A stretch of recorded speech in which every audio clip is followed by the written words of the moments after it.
Good morning, Good afternoon. good evening, wherever you are on our amazing planet. I'm Ariel. I'm Shia. Welcome to being here. Yes. What gives you the right to be bold? You. Ah, Nobody can give you the right to be bold except you.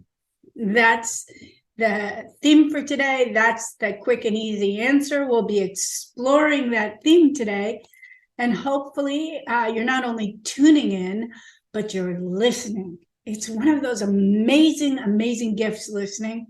You get better at everything. Your life becomes easy. You fall into the moment. And people around you feel heard. And boldness becomes your friend. I like that. I do too. Well, somehow, our approach is not psychotherapeutic. It is anthropological.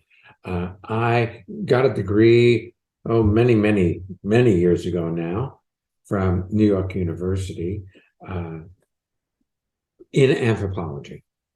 And so an anthropologist is someone who studies the way cultures function.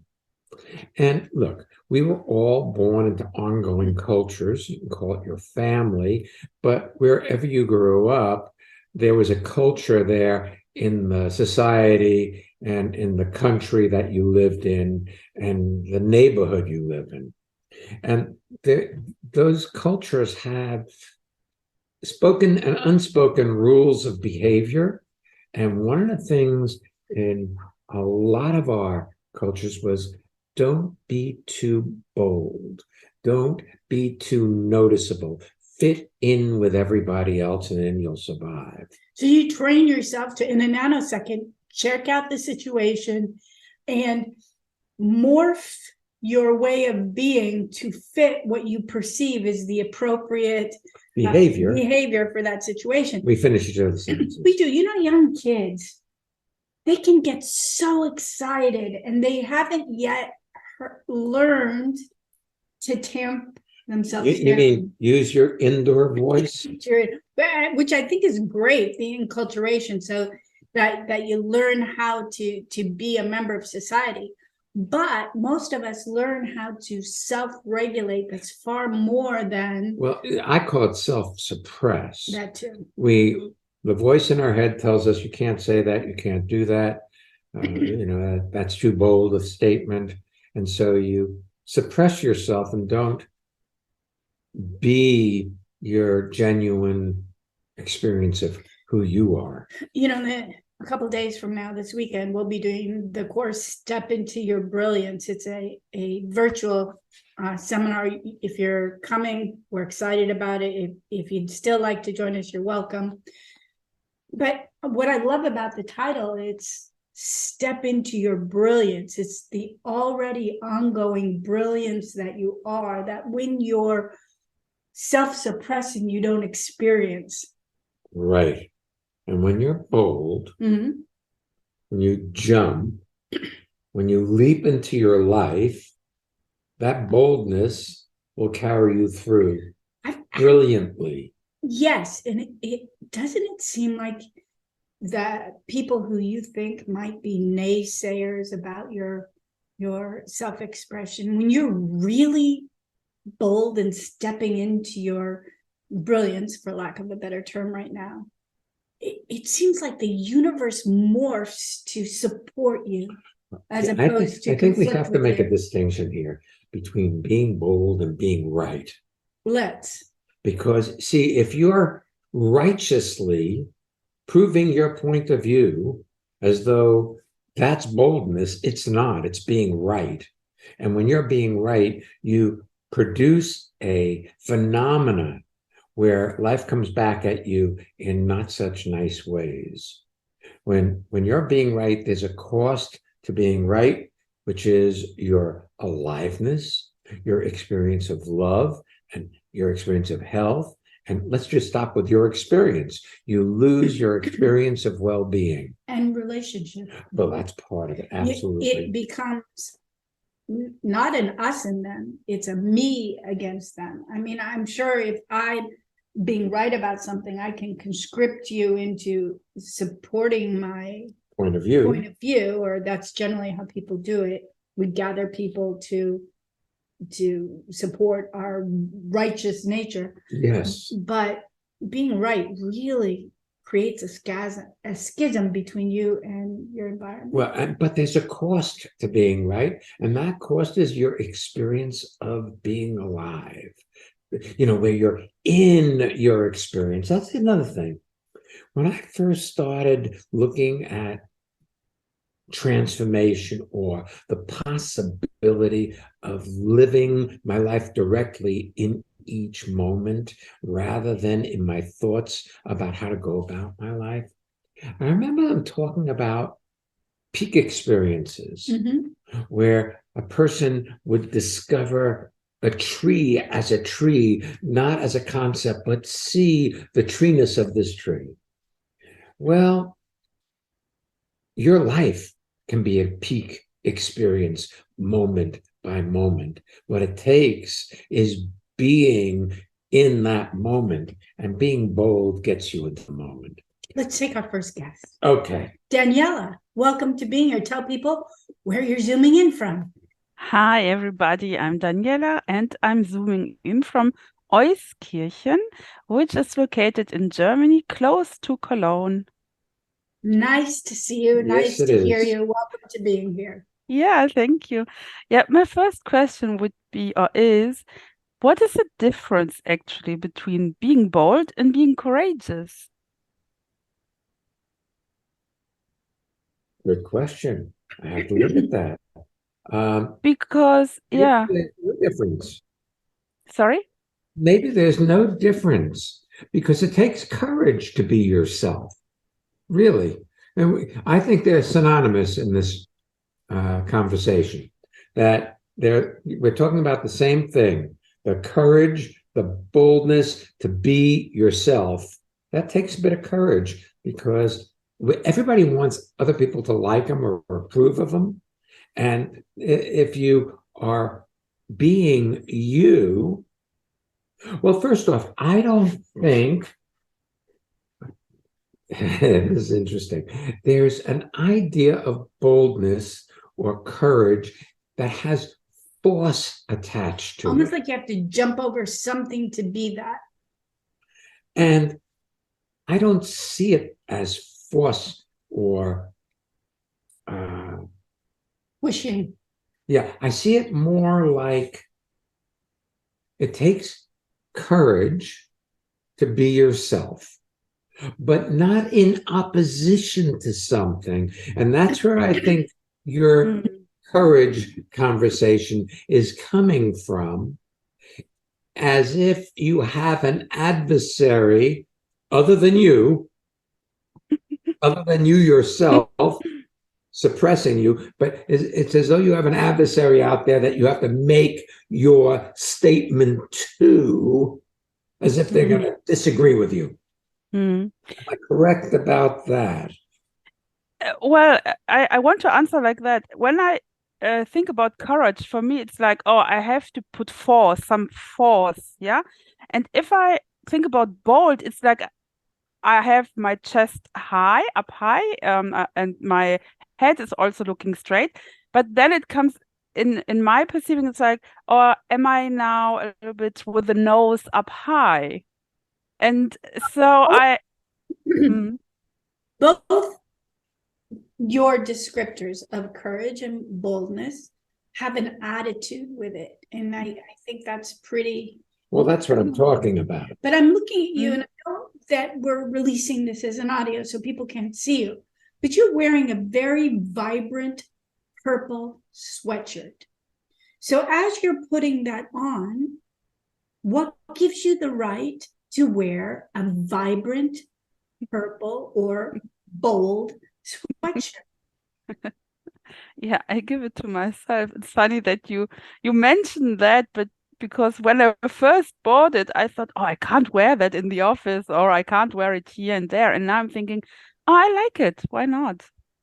Yes. So here's another possibility about courage. It does not always take courage to be bold. Sometimes it does.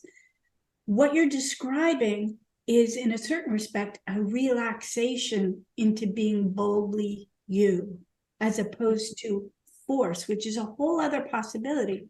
Like you had that self-suppression when you bought this sweatshirt that you really enjoy and told yourself all the ways and reasons you couldn't use it until you relaxed. Mm. Yeah. Well, why not? Mm.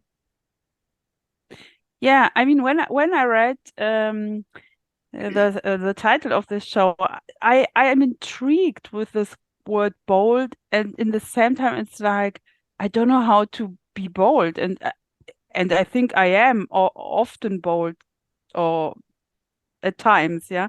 Yes, you don't So have to think about it, my dear. maybe You not. are already bold. However, there's a distinction here.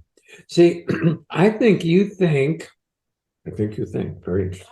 I think that your idea of boldness is people standing up to a government that doesn't work. Mhm. Or standing up to anything they disagree with. Right. As in a disagreement. Mhm.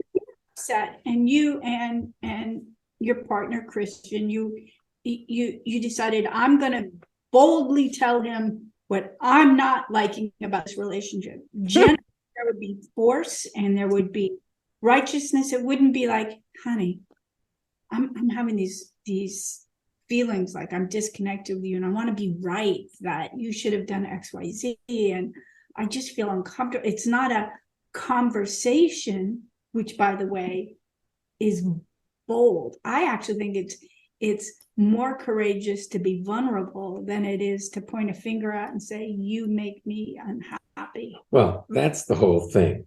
You know, the you make me, that is transformation is not about casting blame on anybody for anything. See, it's about realizing that you're responsible for everything that's going on in your life. But if something isn't working for you, to be able to speak about it kindly, not to inflict pain, but to support a person's ability to listen to you because you're not attacking them. That's the whole. Yeah, what I was thinking about just then, it was like, aha, it's interesting that I can be vulnerable and bold together. I thought it's separate. It's like either I'm bold or I'm vulnerable or I'm courageous. You know, last night, Shine, I sat. What you're calling vulnerable, I think, has a victim connection to it. In your mind. In your mind. So you're not just vulnerable, you've become the victim of the circumstance. Yeah? Yeah. Yeah. Rather, I think being bold includes your vulnerability as well. It's you know, it's putting down the shield so that communicate. Remember, you ever seen the Star Trek stuff that used to be on television? Maybe still is. Very little, but some. Beam Yeah. me up, Scotty. That you couldn't be beamed up if the phaser shields were up. So if you're protecting yourself, you cannot receive information. You cannot be in communication with somebody because you're protected. And so many times people think they need to protect themselves rather than being vulnerable is its own protection. Last night between the Shia and I, we've been very busy lately, and we've been doing lots of different projects separately whilst in the same vicinity with each other. So we're in the house and I'm doing one thing, he's doing another, we're out, and we have different focuses. And we realized that whilst we'd been communicating, there was a bit of a membrane of distance between us. So we were sitting in the hot tub, and you could say it was bold to articulate the things that have been going through our minds, the things that we've been preoccupied with, concerns, and actually listen to each other fully rather than try to fix it, you know?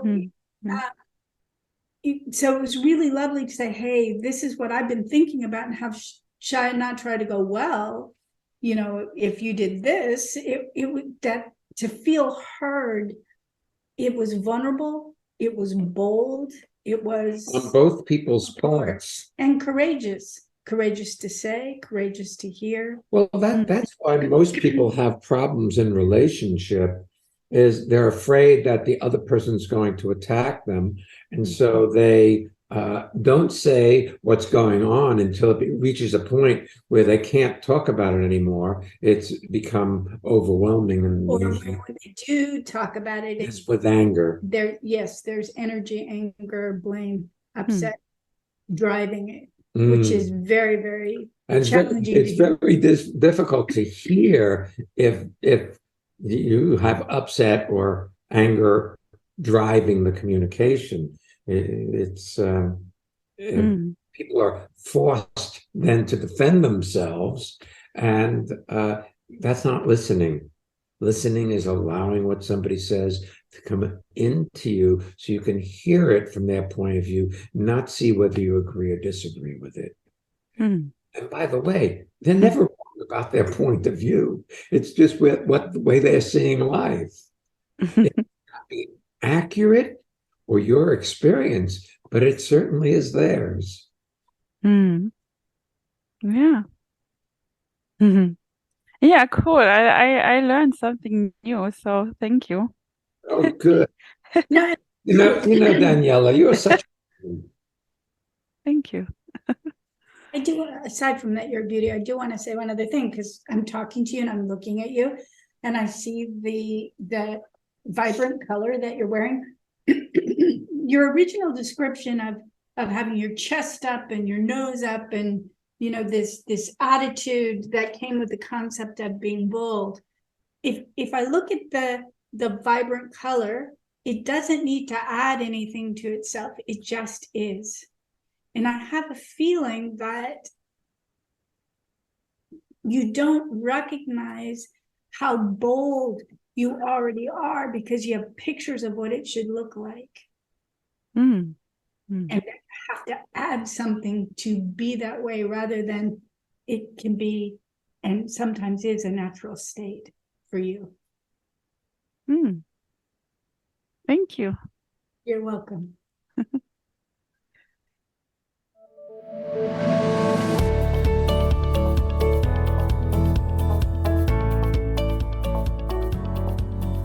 Alrighty then. Drum roll, please.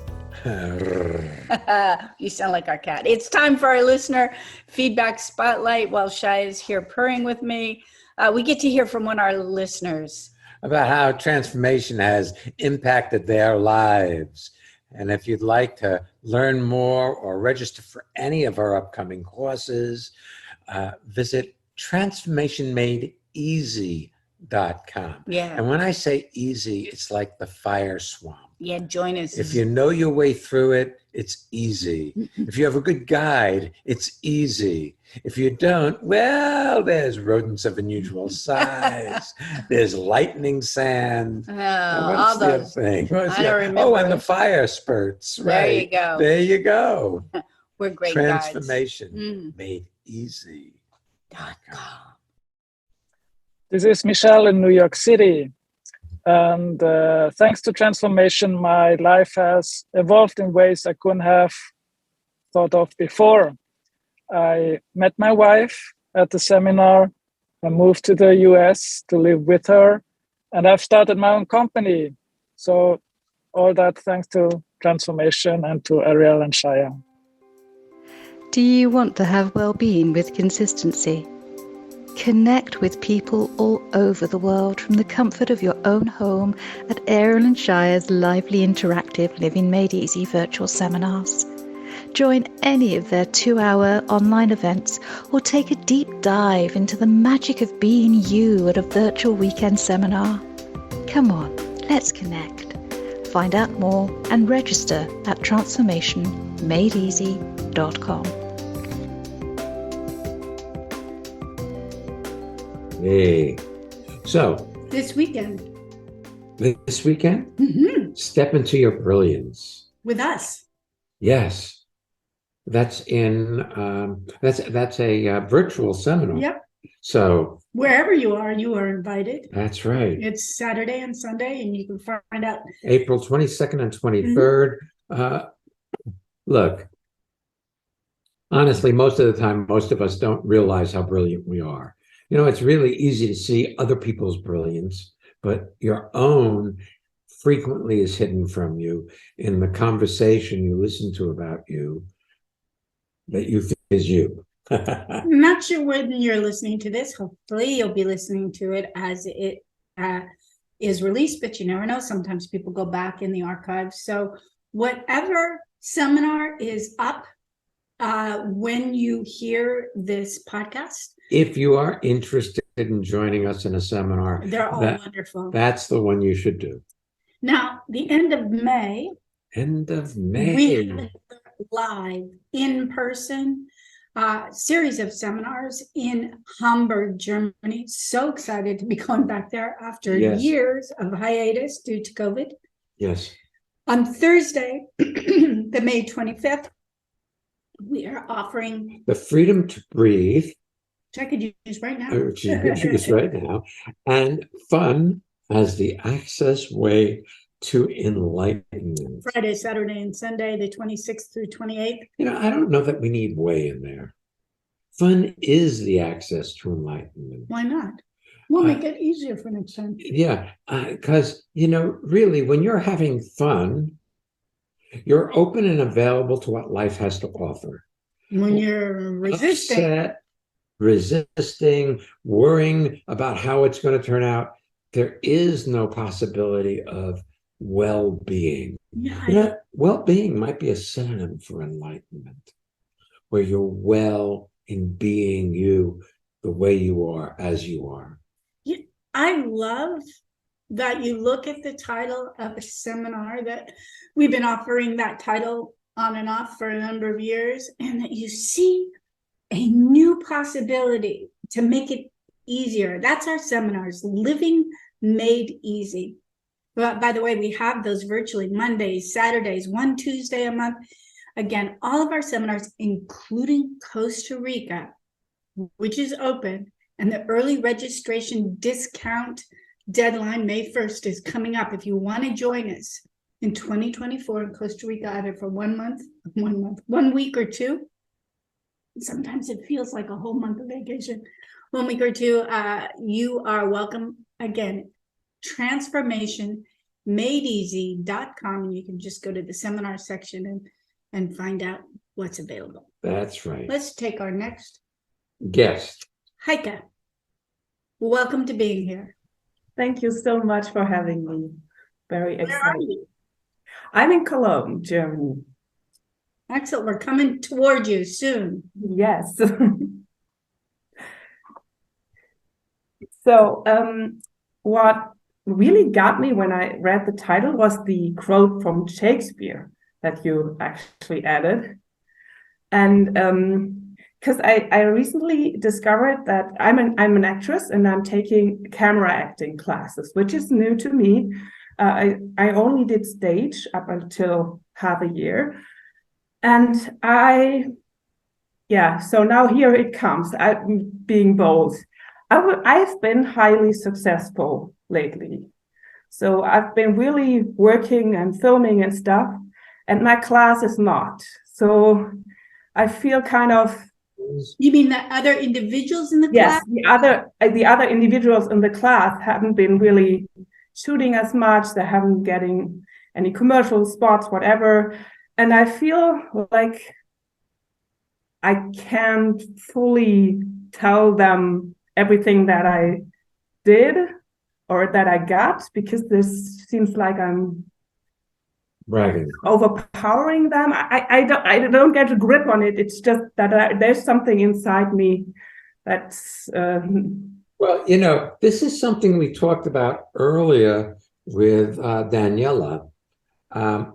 You can dumb yourself down to fit in with the group, or you can be a star, including being a community leader, Heike. You know, you have to admit, you're not only doing a film class. You're here.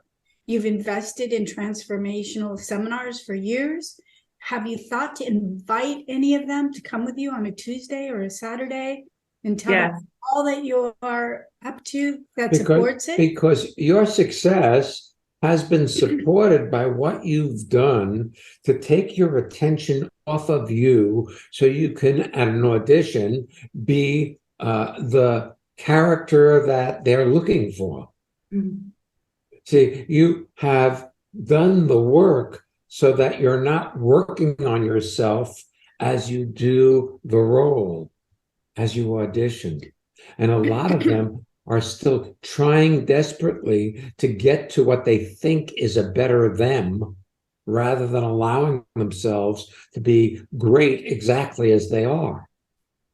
And you've learned how to do that around us. That's true. And I'm not going for credit here. No, but it's true. It's really, that's true for sure. They're not as successful as you because they're trying way too hard. Mm. But if you told them that, they wouldn't get it. Mm. Because the only way they know to go about this is to go about it way too hard. See, in order to be a great actor, you have to relax and let it disappear so the character can come forward. Yes. Yeah.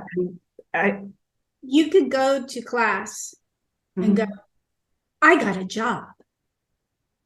Or you can go to class and go, I got a job. You're next. How can I support you? This class is working.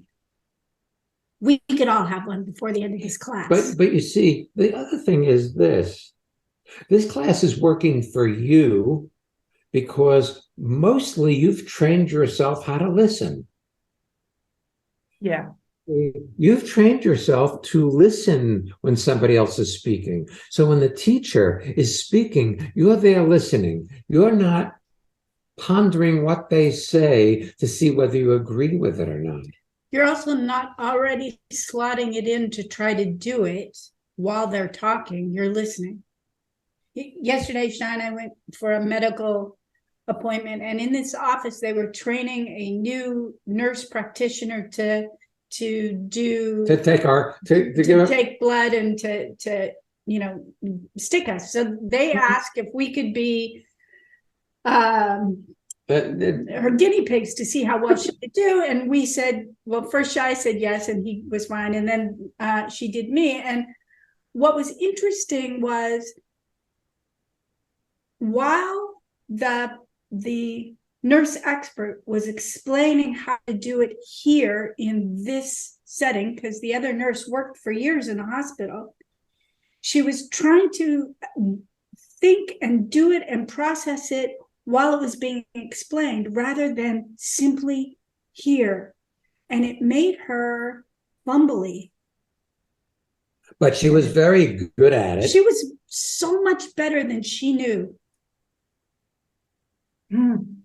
That makes so much sense, because I remember you years ago saying something like that to me in talking about acting.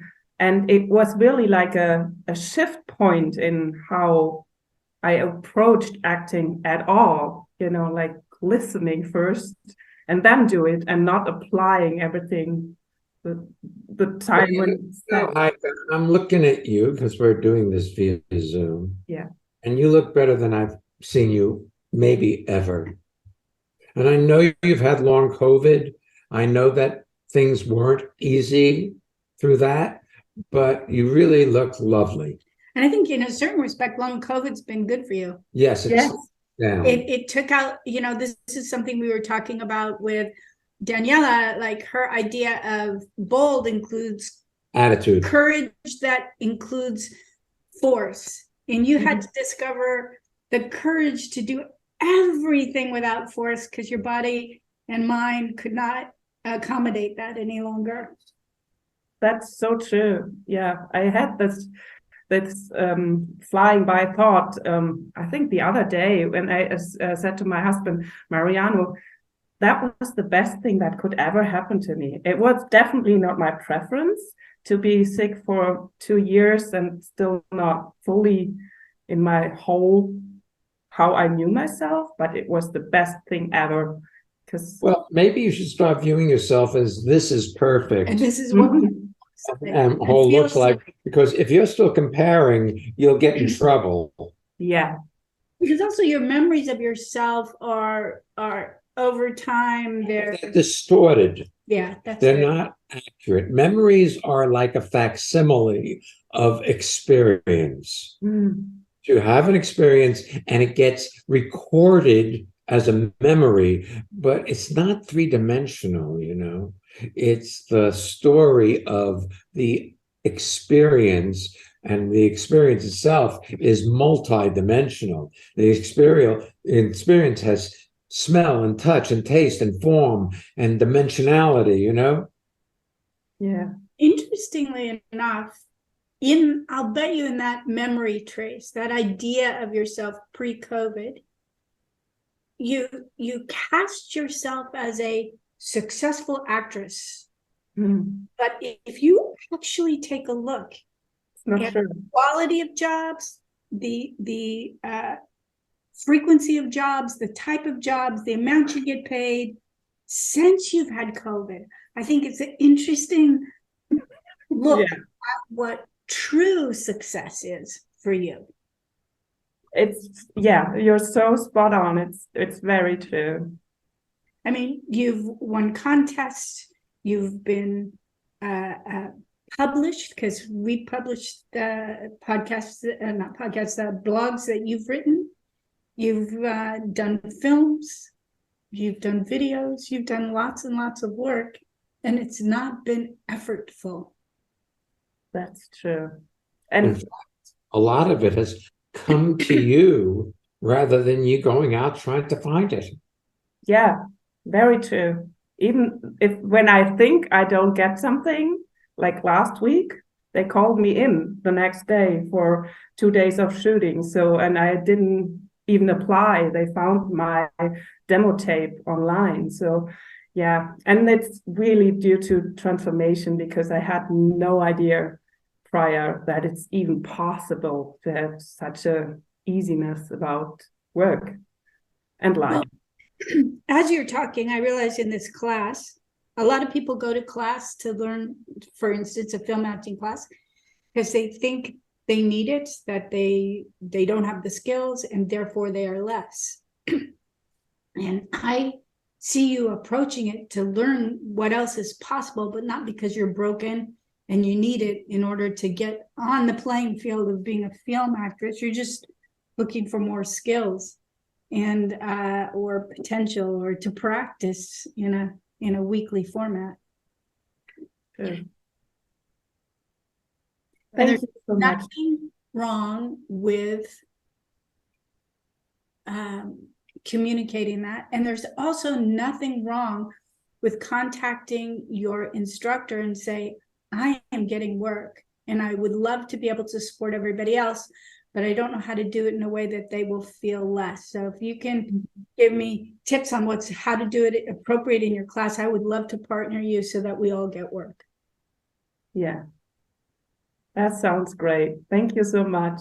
And I keep inviting them, because I really feel there are a lot of people who really want to come to whatever seminar you're offering, but they feel like now they already have their class, so they don't need more or whatever that's going on. So it's a different subject matter. One is trying to become a better actor. The other one is allowing yourself to discover that you're already a perfect human being. The other thing is, they are right. They don't need it. But do you want it? How good are you willing to have it be?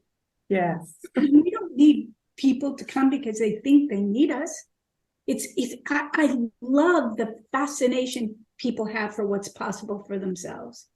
That's exciting. Yeah, it's true. Cool. Thank you so much. It's an honor, really. Thank you. Thank you very much. That was fun. It was. If you enjoyed this podcast, or if you'd like to share what's possible with your friends, you or people you don't even know, you just want to give them a possibility, you can leave a review on your favorite podcast app. Helps other people find being here. And if you feel to do it, thanks in advance. Next week's episode Is seriously, folks. yeah, really. We'll have to find out. We'll have to find out what that means next week. That's right. So come on back. And don't miss being here.